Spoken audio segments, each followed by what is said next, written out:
与正点评长相思邓威粗暴自称要赚下去，网友可惜杨紫。作为一个真正内心消遣的个体，当其他工匠的动态广告满天飞，与正发帖说自己的日常，会引来网友的评论。更何况他对网友们的兴奋，从来都是一种不屑一顾的风度。不管你是否得到一些关于 VIP 的信息，都是用微妙的语言，假设他们被人群巧妙地挡住了。无法被节目交流的琉璃冠军，同样可以顺利回答两人是老哥们。他是真诚的，以至于他不会避免引起争论。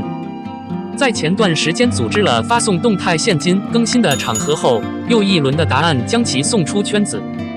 解释是他在回复网友看到邓伟时，表示自己无法服侍大名。作为圈内知名编剧和首席，于正每次刷新都会收到无数粉丝的符号建议。很多时候，不管是不是新人，与正都会沟通领悟。如此一来，邓伟却迟钝地说自己印象很差，这倒是让人意外。与正评价邓威粗暴地说选拔赛不会来，训斥太无情，长相思可能会受到影响。在注意到无法为他们服务之后，粉丝们同样焦躁不安地意识到现实。考虑着协助图标解释，他理解了第一个空中终端的出现。出乎意料的是，我在理解后片刻又回答了，不过这一次的评论比开始的时候要残酷得多。他说自己见过邓伟一次，叫他不要来选拔赛，感觉像是在自称踢水桶。这条评论一出现，很快就引起了广泛的讨论。作为一个演戏的年轻人，邓伟身上有很多优点。1995年出道，是华语节目的校友。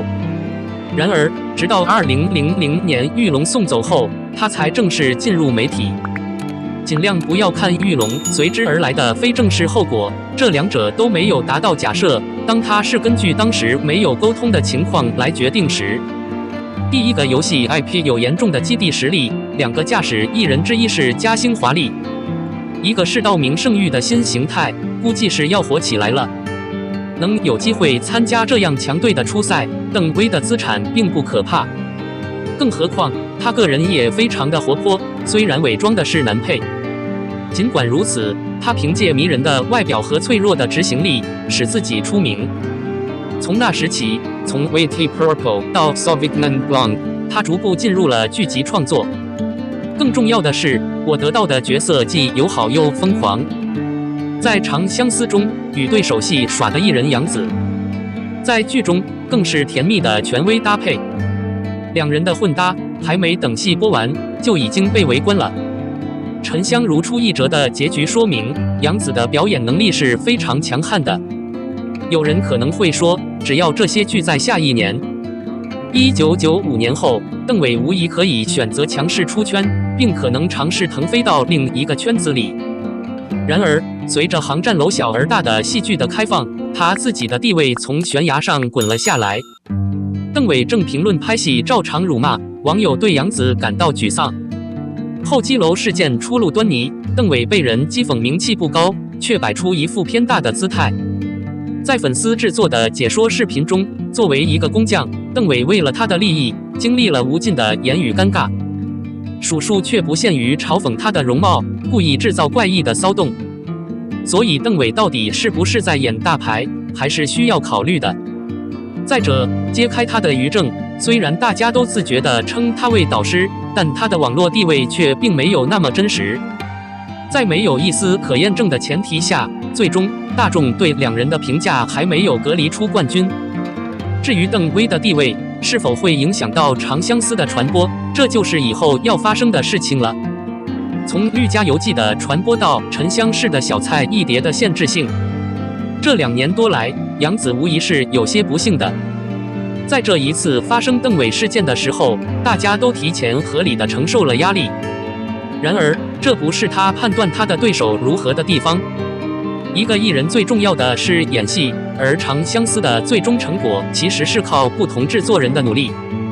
无论如何，你认为谁是邓伟玉争是对的？02为什么肖战对冰云的话语没有他演魏无羡的时候那么好？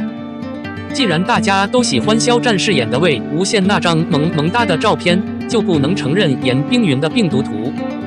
这说明他确实把严冰云演得不错，根本没有把魏无羡和严冰云联系起来。在《陈情令》中，魏无羡从一开始就像一个恶魔般的小神仙，中间出于同情，以报萧江父童年为由，将灵丹赐给了小弟江澄。而且在失去金丹之后，他需要演练两面派的手段，却被那些希望与他团结的所谓宗派分子追杀。魏无羡的性格开始大变，唯有肖战才能将魏无羡妖娆的容貌演绎得淋漓尽致。说实话，看第一本书的时间长短，就会被肖战的严冰云所吸引。肖战的性格沉稳、沉静，实力雄厚。他有一个冷酷的性格，他的感情和愤怒是无法察觉的，而且粗暴地说，他是一个面部运动丧尸。他是考官厅的洞察官，后来深入敌国。他的职业是秘密特工，他的品质安静而谨慎。假设肖战饰演的严冰云像魏无羡一样诡异独特、感情丰富，那真是太失望了。严冰云的人设是改不了的，风度也不能过分。还有一点很重要，因为他的吸引力如此之大，以至于一开始无论何时何地都会有一种表演的欺骗性。如果说他很有吸引力是不恰当的，他就不能更离谱了。如果他真的有改变的欲望，他可以要求化妆师把他画成妖孽，这样更容易让众人看不到剧情。年代剧还是那么吸引人，到底是谁把重点放在了剧情上？03射雕新作来袭，网友称其为《射雕前传》。孟子和周以威可能会成为最大的魅力。金庸先生的《神雕侠侣》再次被组搬上荧屏，这次组长却精明地推出了重大改进。剧情分为东阴西毒、南黄北流浪、华山论剑、铁血丹心、九阴真经5个单元，每个单位同样设有一名候补首长。值得关注的是，郭靖和黄蓉的发展线目前还不是账号的重点。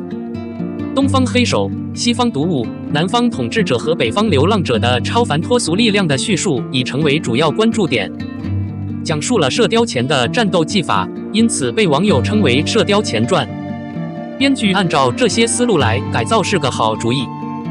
综合考虑《神雕侠侣》改版超多一时代，众人对剧情已经熟悉了，所有的东西都还没打开，就已经失了秘密。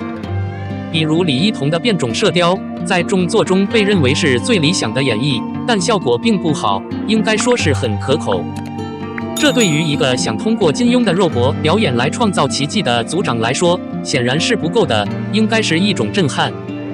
所谓的变种，其实是按照金庸在拍摄猎鹰时留下的暗示，重拍地球上的5大奇观，是编剧水平而定。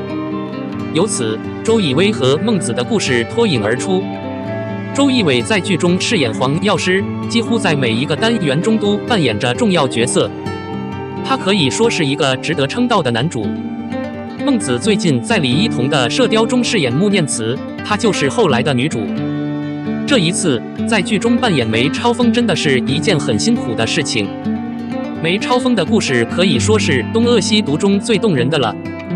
说实在的，金庸早的就预想到了黄药师会为这个女弟子倾心，这种教育家的替补之爱会让剧情格外的曲折和纠结。大约在这个时候，黄药师有了自己的爱妻凤衡。凤衡奇特怪异，与黄药师绝配，可梅超风的出现却让黄药师有些可怜。显然，黄药师的爱慕应该是藏在心底的某个地方，没有被发现，但那份爱意却是炙热无比。正因如此，梅超风决定和师兄陈玄风一起出发。黄药师被激怒到激怒了不同的信徒，打断了他们的双腿，将他们赶出了桃花岛。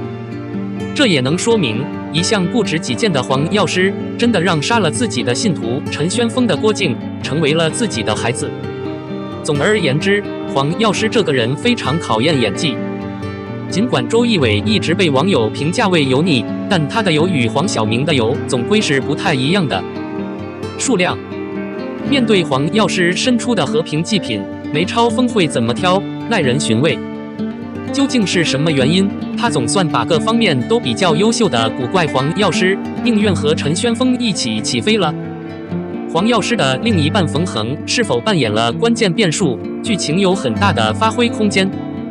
孟子怡在《谁是传奇》中饰演的雷纯一角，一直被粉丝所认知。